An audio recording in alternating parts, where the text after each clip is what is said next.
அணி திரள்வோம் இறை மக்களே, அன்பில் வாழ்வோம் ஓர் குலமாய்.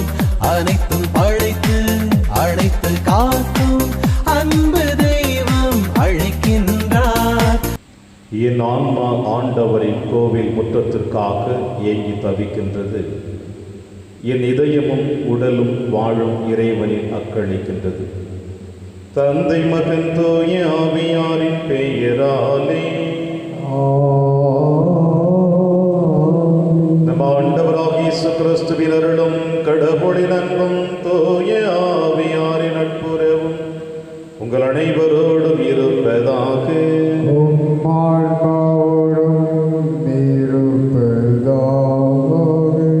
கிறிஸ்தியேசுவில் பிரியமான அன்புமிக்க சகோதர சகோதரிகளே, சொந்த ஊரில் இறைவாக்கினர்களுக்கு மதிப்பு கிடைப்பதில்லை என்பதை நம் ஆண்டவர் இயேசு கிறிஸ்து நற்செய்தி வாசகத்தின் வழியாக வெளிப்படுத்துகிறார். எந்த ஒரு மனிதனும் தன்னுடைய தவற்றினை உணர்ந்து கொள்ளுகிற பொழுது தான் இறைவனுக்கும் சமுதாயத்திற்கும் நேரெதிராக வாழ்ந்து கொண்டிருக்கிற பொழுது, அந்த குற்றங்களை வெளிப்படுத்துகின்ற பொழுது இப்படிப்பட்ட மனநிலைகள் ஏற்படுகிறது. தன்னுடைய சொந்த ஊரிலே சமுதாயத்தில் இருக்கின்ற யூத மக்கள் அவர்களுடைய வாழ்க்கை தரம் இறைவனை நோக்கி அல்லாமல் தன்னுடைய சுயநலத்திற்காக அவர்கள் வாழ்ந்து கொண்டிருக்கிற பொழுது அந்த குற்றங்களையும் குறைகளையும் சுட்டி காட்டுவதனால் ஆண்டவர் இயேசு கிறிஸ்துவை அவர்கள் ஏற்றுக்கொள்ள தயங்குகிறார்கள். நம்முடைய வாழ்க்கையிலும் இறையாட்சி பணிக்காக, நம்முடைய ஆன்மீக வாழ்விற்காக உண்மையோடு நாம் வாழ்ந்தோம் என்றால் ஏன் நம் உடன்பிறப்புகள் கூட நமக்கு எதிராகத்தான் இருப்பார்கள். ஆனால் இந்த மன்னக வாழ்வு நிறைவை கொடுக்காது, விண்ணக வாழ்வு ஒன்றையும் நிறைவை கொடுக்கும் என்று நம் ஆண்டவர் நமக்கு வெளிப்படுத்தி இருக்கிற பொழுது இயேசுவின் வார்த்தைகளை வாழ்வாக்க இந்த திருப்பலியிலே நாம் அனைவரும் பங்கெடுப்போம். திருப்பலி ஒப்புக் கொடுக்க தகுதி பெறும் பொருள் நம்முடைய பாவங்களை ஏற்று மனம் வருந்துவோம், இறைவனின் மன்னிப்பை பெறுவோம். இல்லாமல்ல இறைவனிடமும் சகோதர சகோதரிகளை உங்களிடமும் நான் பாவி என ஏற்றுக்கொள்கின்றேன். ஏனெனில் என் சிந்தனையாலும் சொல்லாலும் செயலாலும் கடமையில் தவறியதாலும் பாவங்கள் பல செய்தேன். என் பாவமே, என் பாவமே, என் பெரும் பாவமே. ஆகையால் எப்போதும் கன்னியான புனித மரியாவையும் வான தூதர் புனிதர் அனைவரையும் சகோதர சகோதரிகளே உங்களையும் நம் இறைவனாகிய ஆண்டவரிடம் எனக்காக வேண்டிக் கொள்ள மன்றாடுகிறேன். இல்லாமல்ல இறைவன் நம் மீது இரக்கம் வைத்து நம் பாவங்களை மன்னித்து நம்மை நிலை வாழ்வுக்கு அழைத்து செல்வாராக. ஆமென். ஆண்டவரே இரக்கமாயிரும். ஆண்டவரே இரக்கமாயிரும். கிறிஸ்துவே இரக்கமாயிரும். கிறிஸ்துவே இரக்கமாயிரும். ஆண்டவரே இரக்கமாயிரும். ஆண்டவரே இரக்கமாயிரும். மன்றாடுவோமாக. ஆண்டவரே, இடைவிடாத உமது இரக்கம் உமது திரு அவையை தூய்மைப்படுத்தி காப்பதாக. ஏனெனில் உம்மால் அன்றி திரு அவை பாதுகாப்பாக இருக்க முடியாது என்பதினால் உமது கொடையினால் அது என்றும் ஆளப்படுவதாக. உம்மோடும் தூயாவியாரின் ஒன்றைப்பில் இறைவனாய் என்றென்றும் வாழ்ந்து ஆட்சி செய்கிற எங்கள் ஆண்டவர் இயேசு கிறிஸ்து வழியாக உம்மை மன்றாடுகின்றோம்.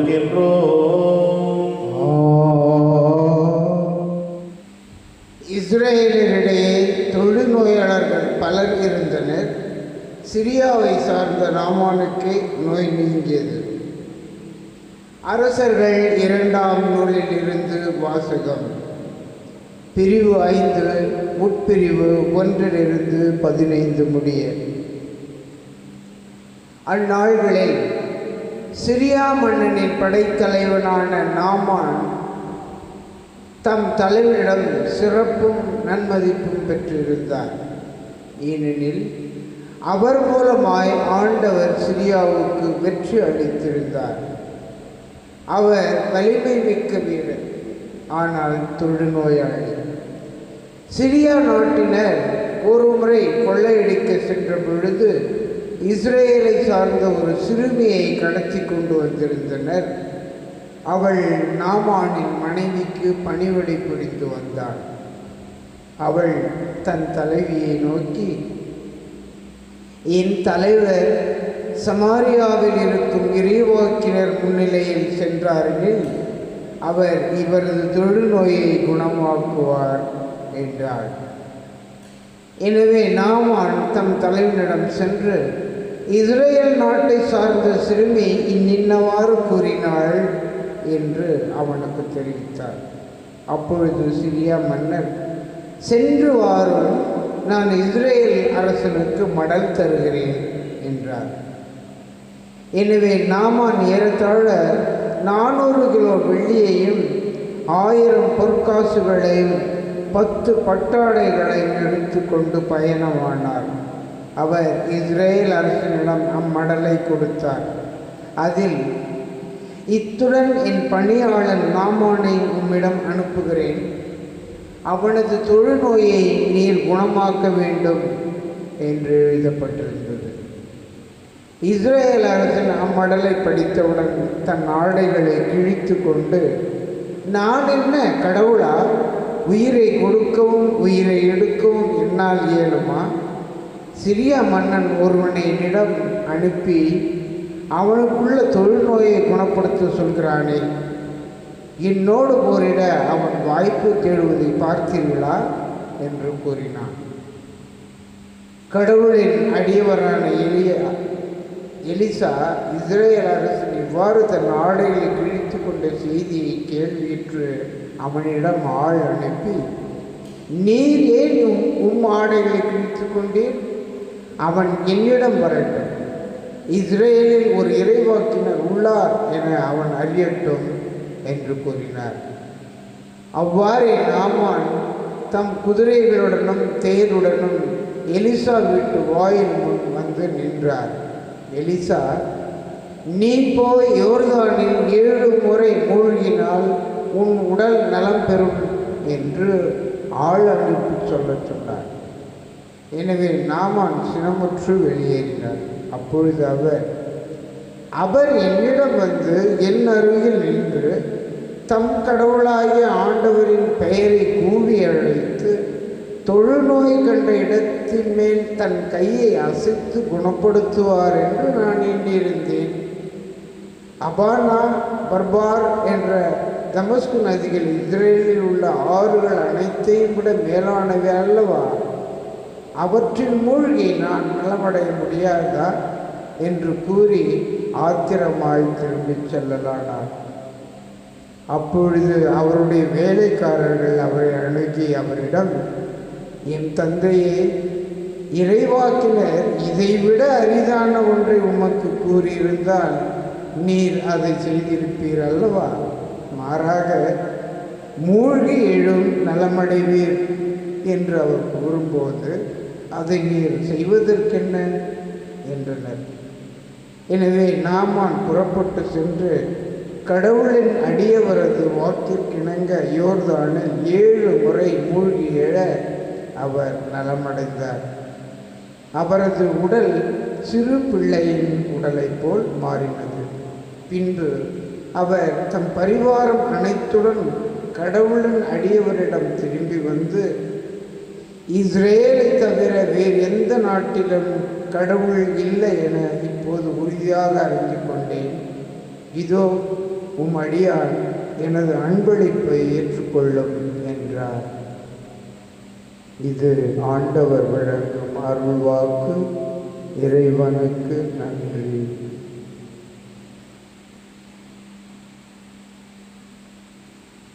பதிலுரை பாடல் திருப்பாடல் 42 பல்லவி.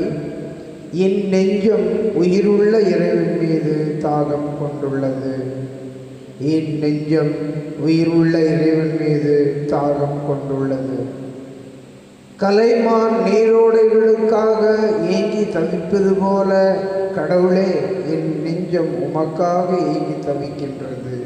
பல்லவி. என் நெஞ்சம் உயிருள்ள இறைவன் மீது தாகம் கொண்டுள்ளது. என் நெஞ்சம் கடவுள் மீது, உயிருள்ள இறைவன் மீது தாகம் கொண்டுள்ளது. எப்பொழுது நான் கடவுள் முன்னிலையில் வந்து நிற்கப் போகின்றேன். பல்லவி. என் நெஞ்சம் உயிருள்ள இறைவன் மீது தாகம் கொண்டுள்ளது. உம் ஒளியையும் உண்மையையும் அனுப்பியருளும். அவை என்னை வழிநடத்தி உமது திருமலைக்கும் உமது உறைவிடத்திற்கும் கொண்டு போய் சேர்க்கும். பல்லவி. என் நெஞ்சம் உயிருள்ள இறைவன் மீது தாகம் கொண்டுள்ளது. அப்பொழுது நான் கடவுளின் பீடம் செல்வேன், என் மனமகிழ்ச்சியாகிய இறைவனிடம் செல்வேன். கடவுளே, என் கடவுளே, யாழ் இசைத்து ஆர்ப்பரித்து உம்மை புகழ்ந்திடுவேன். பல்லவி. என் நெஞ்சம் உயிருள்ள இறைவன் மீது தாகம் கொண்டுள்ளது. வசனம்.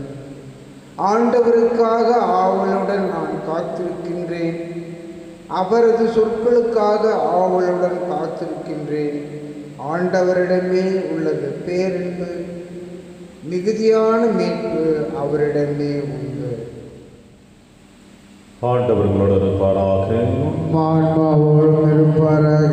தூய லூக்கா எழுதிய பரிசுத்த நற்செய்தியிலிருந்து வாசகம். ஆண்டவரே, மாற்றி உமக்கு. இயேசு நாசரேத்துக்கு வந்திருந்த பொழுது தொழுகை கூடத்தில் மக்களை நோக்கி கூறியது, நான் உறுதியாக உங்களுக்கு சொல்லுகிறேன், இறைவாக்கினர் எவரும் தம் சொந்த ஊரில் ஏற்றுக்கொள்ளப்படுவதில்லை.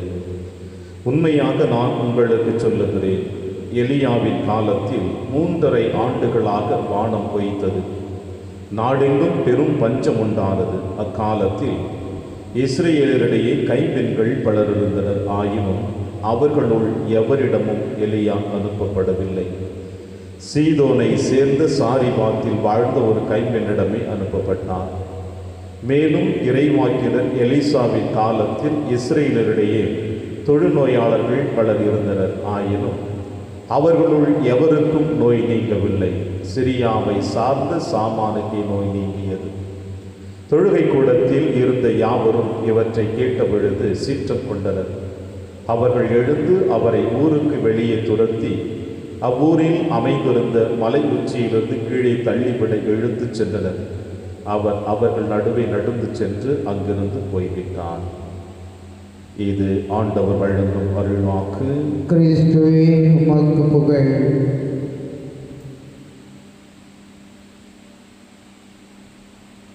எலியா எலிசா என்பவர்களைப் போல் இயேசுவும் யூதர்களுக்கு வென்று மட்டும் அனுப்பப்படவில்லை. கிறிஸ்து இயேசுவில் பிரியமான அன்புமிக்க சகோதர சகோதரிகளே, ஆன்மீக வாழ்வு என்பது இந்த மண்ணுலகில் ஒரு போராட்டம் நிறைந்த வாழ்வு. இருளுக்கும் வெளிச்சத்திற்கும் நடக்கின்ற ஒரு போராட்டம் போல, உண்மைக்கும் பொய்மைக்கும் இடையே நடக்கின்ற ஒரு போராட்டம் போல, ஆன்மீக வாழ்விற்கும் இந்த உலகம் சார்ந்த வாழ்விற்கும் ஒவ்வொரு நாளும் ஒவ்வொரு நிமிடமும் போராட்டங்கள் தொடர்ந்து கொண்டுதான் இருக்கின்றன. ஆக ஒட்டுமொத்தத்தில் இந்த மண்ணுலகில் இறை சாயலாக படைக்கப்பட்ட ஒவ்வொரு மனிதனுமே இந்த போராட்ட காலத்தில் தான் வாழ்ந்து கொண்டிருக்கின்றான். ஆன்மீகத்திற்காக வாழ வேண்டும் என்று முயற்சி எடுக்கின்றவன் இந்த சமுதாயத்தில் வெறுத்து ஒதுக்கி தள்ளப்படுகின்றான். இந்த உலக காரியங்களின் மீது தங்களை ஈடுபடுத்தி கொண்டு இந்த உலகத்தோடு தன்னை ஒப்பிட்டு வாழ்ந்து கொண்டிருக்கின்ற எத்தனையோ உள்ளங்கள் பார்வைக்கு மகிழ்ச்சியாக வாழுகிறார்கள். அதில் எந்த குறையும் நாம் சொல்லிவிட முடியாது. அந்த வரிசையில் இன்றைய நற்செய்தி வாசகத்தில் லூக்கா எழுதிய நற்செய்தியில் நமக்கு சொல்லப்படுவது, ஆண்டவர் இயேசு கிறிஸ்து தான் சொந்த ஊராகிய நாசரேத்துக்கு வருவதையும், அந்த தொழுகை கூடத்தில் மக்களை நோக்கி அவர் போதிப்பதற்கு முன்னதாக, இறை வார்த்தை எடுத்து சொல்லுவதற்கு முன்னதாக ஒரு தெளிவான வார்த்தைகளை அவர்கள் அனுபவித்துக் கொண்டிருக்கின்ற, அவர்கள் வாழ்ந்து கொண்டிருக்கிற வாழ்க்கையை தன்னுடைய வார்த்தைகளின் வழியாக படம் பிடித்து காட்டுகின்றார். நான் உறுதியாக உங்களுக்கு சொல்லுகிறேன் என்று சொல்லுகின்றார். அதாவது இறைவாக்கினர் எவரும் தம் சொந்த ஊரில் ஏற்றுக்கொள்ளப்படுவதில்லை. உண்மையாகவே நான் உங்களுக்கு சொல்லுகிறேன். பிரியமான சகோதர சகோதரிகளே, காரணம் என்ன என்பதை நான் வேதத்தை புரட்டி பார்க்கின்ற பொழுது நன்றாக அறிந்து கொள்ள முடியும். இயேசுவினுடைய புதுமைகளை நிறைவேற்றுவதை பார்த்தவர்கள், இயேசுவினுடைய இறை வார்த்தையை பகிர்ந்து கொள்ளக்கூடிய அந்த திறமையை பார்த்தவர்கள் சொன்ன வார்த்தை, இவர் தச்சர் மகன் அல்லவா, இவர் தாய் மரியா அல்லவா, இவருடைய சகோதர சகோதரிகளை நமக்கு நன்றாக தெரியும் அல்லவா, அப்படி இருக்க இவருக்கு எங்கிருந்து இந்த ஞானம் வந்தது என்று மக்கள் சொன்னார்கள். தம் சொந்த ஊரில் இறை வார்த்தையை போதித்துக் கொண்டிருக்கிற பொழுது இந்த மக்களோடு தான் தன்னுடைய இறையாட்சி பணியை நடத்தி கொண்டிருக்கின்ற பொழுது இயேசு எதற்காக சொந்த ஊரில் இறைவாக்கியர்கள் மதிக்கப்படுவதில்லை என்பதற்கு இன்றைய நற்செய்தி வாசகத்தினுடைய 2வது அத்தியாயம் அற்புதமாக சொல்லுகிறது. என்னவென்றால், சீதோனை சேர்ந்த சாரிமாத்தில் வாழ்ந்த கைம்பெண், மற்றொன்று எலியா காலத்தில் வாழ்ந்த தொழுநோயலாரான நாமான். இந்த 2 நபர்களுமே புறையினத்து மக்கள். இந்த புறையினத்து மக்களை இறைவனால் ஏற்றுக்கொள்ளப்படாதவர்கள், ஆசீர்வதிக்கப்படாதவர்கள் என்று யூதர்கள் சொல்லுகிறார்கள். நாங்கள் மட்டும்தான் ஆண்டவரால் ஆசீர்வதிக்கப்பட்டவர்கள், இறைவனால் தேர்ந்தெடுக்கப்பட்டவர்கள், எங்களுக்கு மட்டும்தான் மீட்பு இருக்கிறது என்று சொல்லி பெருமையோடு சொல்லிக் கொண்டிருக்கிறவர்கள். எனவே இந்த யூத சமுதாயத்தை தவிர வேறு எந்த ஒரு இனத்தை பற்றி பேசினாலும், வேறு எந்த பகுதியில் இருக்கிற மக்களை பற்றி பெருமையாக பேசினாலும் இவர்கள் ஏற்றுக்கொள்ள மாட்டார்கள். எனவேதான் இயேசு சொந்த ஊரில் இறைவாக்கியர்கள் மதிக்கப்படுவதில்லை. காரணம் என்னவென்றால், உங்களுடைய ஆன்மீக வாழ்வு, உங்களுடைய இறைவனுக்கும் உங்களுக்கும் இருக்கின்ற நெருக்கமான உறவு பிளவுபட்டு போய் கிடக்கிறது. காரணம், நீங்கள் தற்பெருமையோடு வாழ்ந்து கொண்டிருக்கிறீர்கள், தலைகணத்தோடு வாழ்ந்து கொண்டிருக்கிறீர்கள், உரிமை கொடுக்கப்பட்டது என்று வாழ்ந்து கொண்டிருக்கிறீர்கள். ஆனால் கொடுக்கப்பட்ட உரிமைக்கேற்றார் போல உங்களுடைய வாழ்க்கை தரம் குறைந்து போய் கிடக்கின்றது. அது என்ன வாழ்க்கை தரம்? இறைவனை நம்புவது, இறைவனை விசுவசிப்பது, அதோடு இணைந்து இறைவன் மீது தன்னுடைய ஆழமான நம்பிக்கை விசுவாசத்தோடு மட்டுமல்லாமல் தன்னுடைய ஆன்மீக வாழ்வை செம்மைப்படுத்தி வாழ்ந்து கொண்டிருப்பது. இறைவனுக்கு ஏற்றவர்களைப் போல வாழ வேண்டிய அன்பு, சிநேகம், பிறர் அன்பு, விட்டு கொடுத்தல், அரவணைத்தல், மன்னித்தல், தன்னோடு இருப்பதை பிறரோடு பகிர்ந்து கொள்ளுதல், இப்படிப்பட்ட நற்குணங்களை நீங்கள் பெற்றிராமல் வெறும் வார்த்தைகளின் வழியாக நாங்கள் கடவுளை அன்பு செய்கிறோம் என்று சொல்லிக் கொண்டிருக்கிறீர்களே, உங்களை விட சீதோனை சார்ந்த சாரிமாத்தில் வாழ்ந்த கைம்பெண் நம்பிக்கையோடு தன்னிடமிருந்த களையத்தில் இருந்த மாவை எடுத்து கொடுத்தாள். நாமானும் நம்பிக்கையோடு யோர்தான் நதியிலே தன்னுடைய தொழுநோயிலிருந்து விடுதலை பெறுகிறார். அபிப்பிரியமான சகோதர சகோதரிகளே, இப்படிப்பட்ட மனநிலை இருக்கின்ற பொழுதுதான் நாம் கடவுளுக்குரியவர்களாக இருக்க முடியும். எனவே இது ஒட்டுமொத்த யூத சமுதாயத்தினுடைய மனநிலையை வெளிப்படுத்துவதற்கு முன்னதாக, நீங்கள் என்னை ஏற்றுக்கொள்ள மாட்டீர்கள், மாறாக யார் ஏற்றுக்கொள்கிறார்களோ அவர்களோடு இந்த பணி வாழ்வை செய்கின்ற பொழுது அவர்களும் ஆசீர்வாதம் பெறுவார்கள், என்னை அனுப்பிய தந்தையில் பெருமை கொள்ளுவார் என்று இயேசு சொல்லுகிறார். நாமும் நம்முடைய வாழ்க்கையில கிறிஸ்தவர்கள் என்கின்ற பெயரை தாங்கி இருக்கிறோம். யூதர்களைப் போல நாமும் திருமுழுக்கின் வழியாக மீட்பு பெற்றுவிட்டோம் என்று சொல்லிக் கொண்டிருக்கின்றோம். கடவுளால் ஆசீர்வதிக்கப்பட்டு விட்டோம் என்று சொல்லி கொண்டிருக்கிறோம். ஆனால் அந்த கிறிஸ்துவ வாழ்வுக்கு ஏற்ற வாழ்வை நாம் வாழ்ந்து கொண்டிருக்கின்றோமா என்பதுதான் மிகப்பெரிய கேள்விக்குறியாக இருக்கிறது. எனவே நாமும் இன்றைய காலத்திலே இறைவனுடைய வார்த்தையை இன்று உங்களுக்கும் எனக்கும் சொல்லுகிற பொழுது, சீதோனை சார்ந்த சாரிமாத்தில் இருந்த அந்த கைப்பெண்ணை போல, நாமானை போல நாமும் இறைவன் மீது நம்பிக்கையுள்ளவர்களாக நம்முடைய ஆன்மீக பயணத்தை தொடர்ந்தோம் என்றால் நாம் இறைவனின் அன்பின் பிள்ளைகளாக வாழ முடியும். அப்பொழுது நம்முடைய வாழ்க்கை தரம் பிறரையும் ஆண்டவரிடம் அழைத்து வருவதற்கு வழிவகுக்கும் என்ற நம்பிக்கையோடு தொடர் திருப்பலியிலே கொண்டாடுவோம். இறைவன் உங்களையும் என்னையும் நிறைவாக ஆசீர்வதிப்பார். ஆமென்.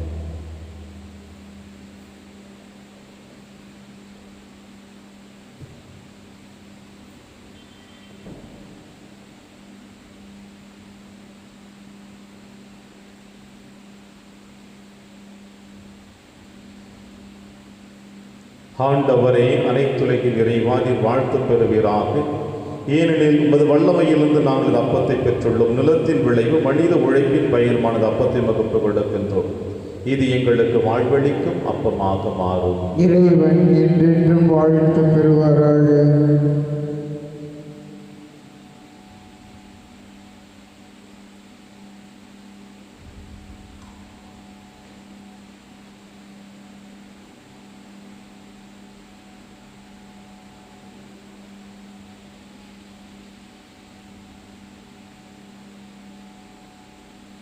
ஆண்டவரை அனைத்துலகினரை வானில் வாழ்த்த பெறுவீராக. ஏனெனில் வல்லமையிலிருந்து நாங்கள் ரசத்தை பெற்றுள்ளோம்.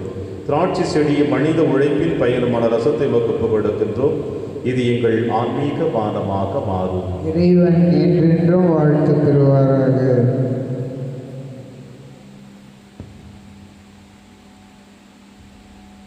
சகோதர சகோதரிகளை, என்னுடையதும் உங்களுடையதுமான இப்பலி எல்லாமல்ல தந்தையாக இறைவனுக்கு ஏற்றதாகும்படி செவியுங்கள். ஆண்டவர் தமது பெயரின் புகழ்ச்சிக்காகவும் மாட்சிக்காகவும் நமது நன்மைக்காகவும் புனித திரு அவை அனைத்து நலனுக்காகவும் உமது கையிலிருந்து இப்பலியை ஏற்றுக்கொள்வாராக. ஆண்டவரே, எங்கள் பணிகளின் காணிக்கையாக நாங்களே காணிக்கை உமக்கு அர்ப்பணிக்கின்றோம். இது நீர் எங்களுக்கு மீட்பளிக்கும் அருளடையாளமாக நிறைவு செய்வீராக. எங்கள் ஆண்டவராகிய கிறிஸ்து வழியாக உம்மை மன்றாடுகின்றோம். ஆண்டவர்களோடு இருப்பாராக. ஆன்மாவோடும் இருப்பாராக. எங்களை மேலே எழுப்புங்கள். ஆண்டவரிடம் எழுப்பியுள்ளோம். ஆண்டவருக்கு நன்றி கூறுவோம். அது தகுதியும் நீதியுமானது. ஆண்டவரே, தூயவரான தந்தையை என்றும் உள்ள எல்லாம் அல்ல இறைவா, எங்கள் ஆண்டவராகிய கிறிஸ்து வழியாக என்னாலும் எவ்விடத்திலும் நாங்கள் உமக்கு நன்றி செலுத்துவது மெய்யாகவே தகுதியும் நீதியுமாகும், எங்கள் கடமையும் மீட்புக்குரிய செயலுமாகும். ஏனெனில் உமது பேரருளால் நம்பிக்கையாளர் மன தூய்மை பெற்று ஆண்டுதோறும் பாஸ்கா விழாவின் மறைபொருளை மகிழ்ச்சியுடன் எதிர்பார்த்திருக்க செய்கின்றேன்.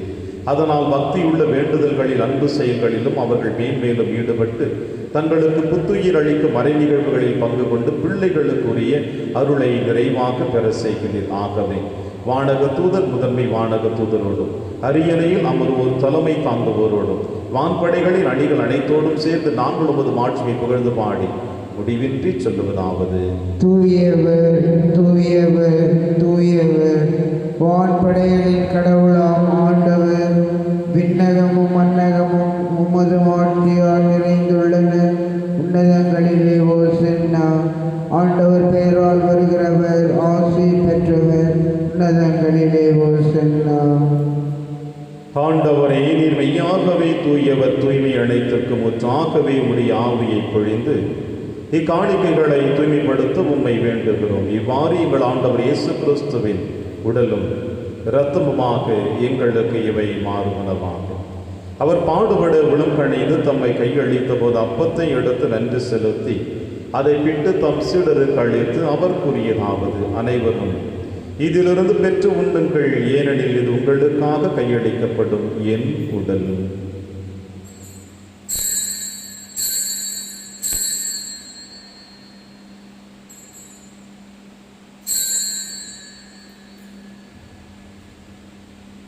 அவர் நம்மை இரவு விருந்தை அருந்திய பின் கிண்ணத்தையும் எடுத்து மீண்டும் நன்றி கூறி தம் சீடர்களுக்கு அளித்து அவர் கூறியதாவது: அனைவரும் இதிலிருந்து பெற்று பருகுங்கள், ஏனெனில் இது புதிய நிலையான உடன்படிக்கைக்குரிய என் இரத்தத்தின் கிண்ணம்.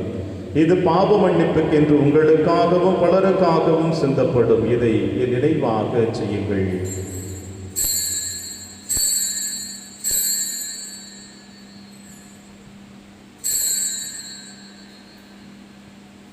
நம்பிக்கையின் மறைபொருள். ஆண்டவரே, நீர் வருமளவும் உமது இறப்பினை அறிக்கையிடுகின்றோம், உமது உயிர்ப்பினையும் எடுத்துரைக்கின்றோம். ஆகவே ஆண்டவரே, நாங்கள் கிறிஸ்துவின் இறப்பினையும் உயிர்ப்பினையும் நினைவு கூர்ந்து வாழ்வதரும் அப்பத்தையும் மீட்பளிக்கும் கிண்ணத்தையும் வகுப்பு கொடுக்கின்றோம். உம் திருமணில் நமக்கு ஊழியம் புரிய தகுந்தவர்களிடம் எங்களை ஏற்றுக்கொண்டீர். எனவே உமக்கு நன்றி செலுத்துகின்றோம். மேலும் கிறிஸ்துவின் உடலிலும் இரத்தத்திலும் பங்கு கொள்ளும் எங்களை தூய ஆவியார் ஒன்று சேர்க்க வேண்டும் என உம்மை தாழ்மையுடன் மன்றாடுகின்றோம். ஆண்டவரே, உலகெங்கு பரவியிருக்கும் திரு அவை நினைவு கூர்ந்திருளும். எங்கள் திருத்தந்தை பிரான்சிஸ், எங்கள் ஆயர் ஆண்டனி சுவாமி, எல்லா திருநிலையினர் ஆகியோரோடும் திரு அவை அன்பில் நிறைவு பெற செய்திருளும். மேலும் உயிர்த்தெழும் எதிர்நோக்குடன் துயில் கொள்ளும் எங்கள் சகோதர சகோதரிகளையும் இறந்தோர் அனைவரையும் இரக்கத்துடன் நினைவு திருமுக ஒளியில் ஏற்றிடலும் எங்கள் அனைவர் மீதும் இரக்கமாயிரும். கடவுளின் கன்னித்தாயான புனித மரியா, அவருடைய கணவரான புனித யோசேப்பு, புனித திருத்தூதர்கள், புனித பிரான்சிஸ் செவேரியார், புனித கஸ்பார் மற்றும் இவ்வுலகில் முகமுதவனாயிருந்தாகிய புனிதர் அனைவருடனும் நாங்கள் நிலைவாழ்வில் பங்கு கொள்ளும் தகுதி பெற்று திருமகன் இயேசு கிறிஸ்து வழியாக உம்மை புகழ்ந்தேத்து மரபொருள உம்மை மன்றாடுகின்றோம். இவர் வழியாக இவரோடு இவரில் எல்லாம் அல்ல இறைவனாகிய தந்தையே தூய ஆவியாரின் ஒன்றைப்பில் எல்லா புகழும் மாட்சியும் என்றென்றும் உமக்கு உரியதே.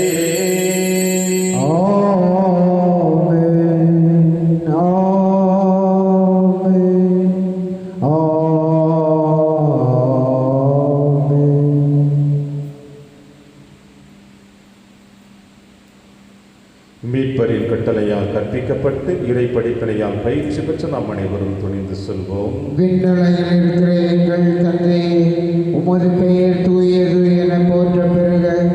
உமது ஆட்சி வருக. உமது திருவுளம் விண்ணுலகில் நிறைவேறுவது போல மண்ணுலகிலும் நிறைவேறுக. எங்கள் அன்றாட உணவை இன்று எங்களுக்கு தாரும். எங்களுக்கு எதிராக குற்றம் செய்வோரை நாங்கள் மன்னிப்பது போல எங்கள் குற்றங்களை மன்னியும். எங்களை சோதனைக்கு உட்படுத்தாதேயும், தீமையிலிருந்து எங்களை விடுவித்தருளும். ஆண்டவரே, தீமை அனைத்திலுமிருந்து எங்களை விடுவித்து எங்கள் வாழ்நாளில் அமைதியை கனிவுடன் அருள உம்மை மன்றாடுகிறோம். உமது இரக்கத்தின் உதவியால் நாங்கள் பாவத்திலிருந்து எப்பொழுதும் விடுதலை பெற்று யாதொரு கலக்கமுமின்றி நலமாயிருப்போமாக. நாங்கள் எதிர்நோக்கி இருக்கும் பேரின்பத்திற்காகவும் மீட்பராக இயேசு கிறிஸ்து வருகைக்காகவும் காத்திருக்கின்றோம். ஏனெனில் ஆட்சியும் வல்லமையும் மாட்சியும் என்றென்றும் உமதே. ஆண்டவரே இயேசு கிறிஸ்து, அமைதி உங்களுக்கு விட்டுச் செல்கிறேன், அமைதி உங்களுக்கு அளிக்கிறேன் என்று திருத்துதர்களுக்கு வழிதீரேன். எங்கள் பாவங்களை பாராமல் திரு அவையின் நம்பிக்கையை கண்ணோக்கி உமது திருவுளத்திற்கு ஏற்பதற்கு அமைதி மற்றும் அளித்துள்வீராக.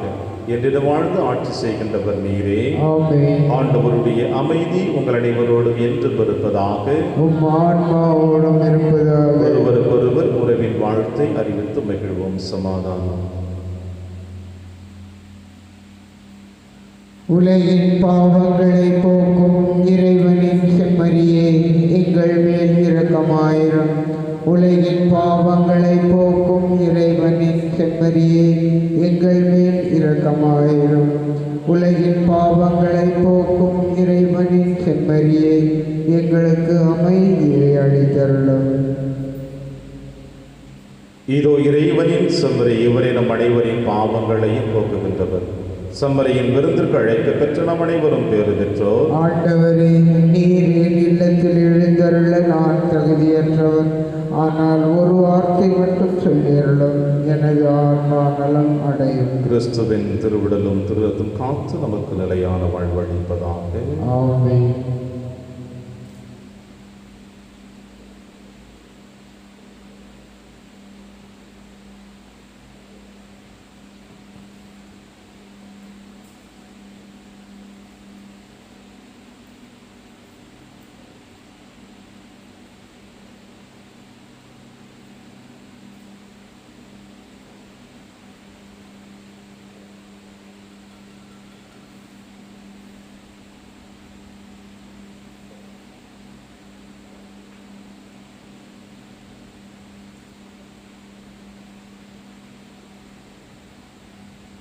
கிறிஸ்துவின் ஆன்மாவே என்னை புனிதமாக்கும்.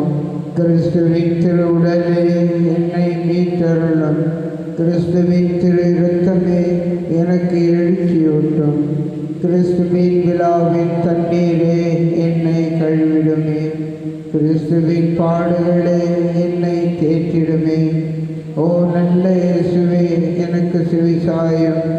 உம் திருக்காயங்களுள் என்னை மறைத்தருளும். உம்மிடமிருந்து என்னை பிரிய விடாதேயும்.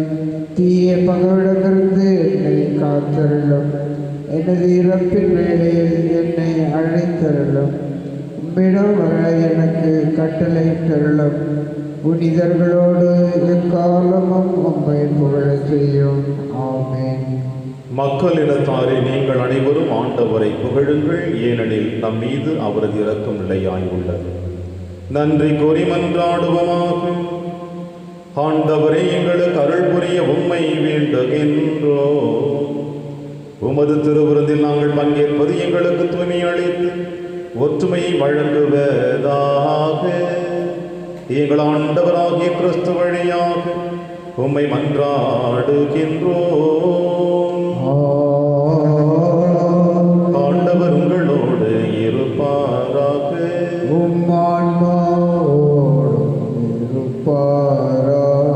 எல்லாம் வல்ல இறைவன் தந்தை, மகன், தூயாவியார் உங்கள் அனைவரையும் நிறைவாக ஆசீர்வதிப்பாராக. சென்று வாழுங்கள்.